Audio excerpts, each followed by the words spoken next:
I acknowledge the Aboriginal people as the traditional owners of this land, and I pay my respects to the elders past and present. It is a fact to wonder that despite being such a developed nation with contemporary technology, multiculturalism, and a popular destination for international students, Australia still struggles to deal with undeveloped aspects behind the scenes such as poverty, unemployment, and high rates of circulatory diseases. And it is more contemplating when you perceive that this is amongst the traditional owners of Australia. The rest of Australia's population is living in optimum luxury, like me.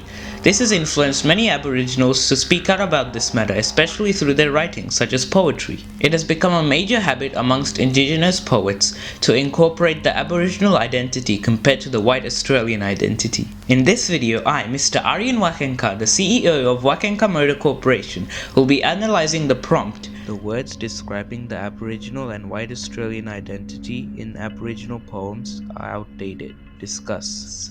I will be using the following pieces of Aboriginal poetry as examples.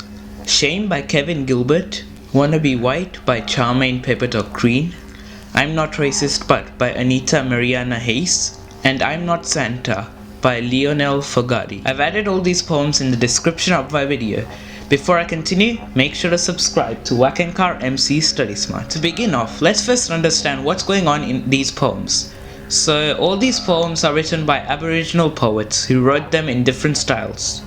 Shame is directly in the perspective of the Aboriginal community, focusing on the disadvantages to them. I'm Not Racist But is written in a more interesting way, as it is written from the view of a white Australian.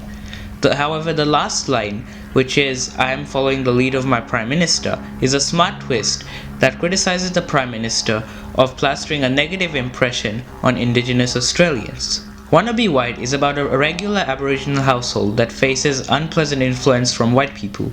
Lastly, I'm Not Santa is a direct criticism of white culture, exclusively referring to Christmas.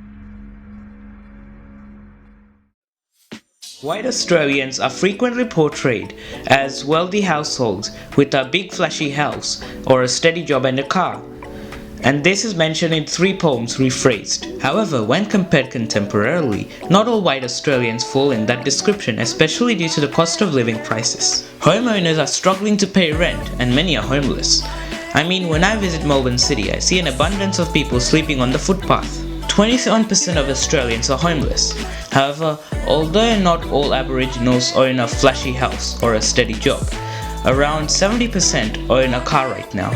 Going back to the white Australian identity, the poem I'm Not Santa has a reference to Christmas through a tree to be cut down for presents, the big, red, bearded white Santa man to come down the chimney and sing Merry Christmas. It is fair to say that these traditions and beliefs still persist and are not only widely celebrated by the Multicultural Society of Australia, but across the world.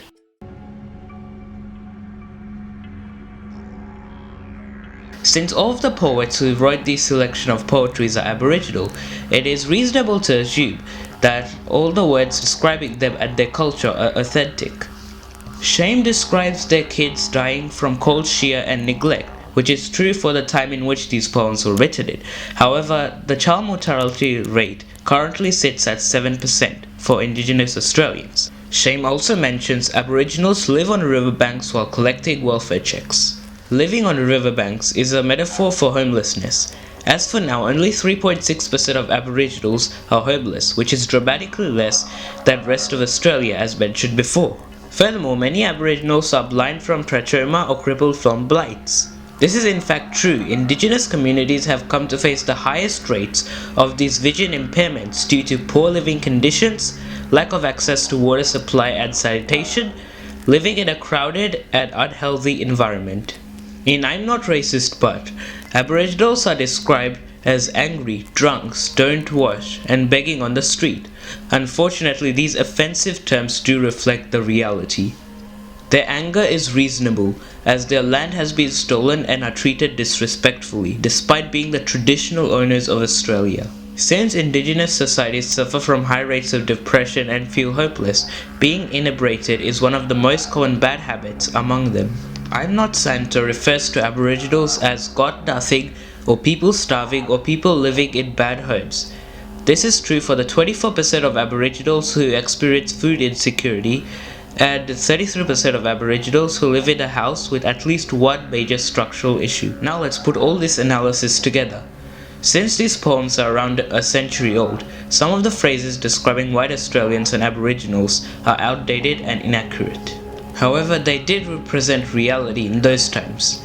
Although lots of aspects have improved since then, the Aboriginal identity persists to be on a lower profile than white Australians, which represents the unprivileged rights that exist in Australia. So who is responsible for all this? Well, I'm not racist, and with I'm just following the lead of my Prime Minister. I hope you learned from and enjoyed this video. Don't forget to like, share and subscribe. Thanks for watching.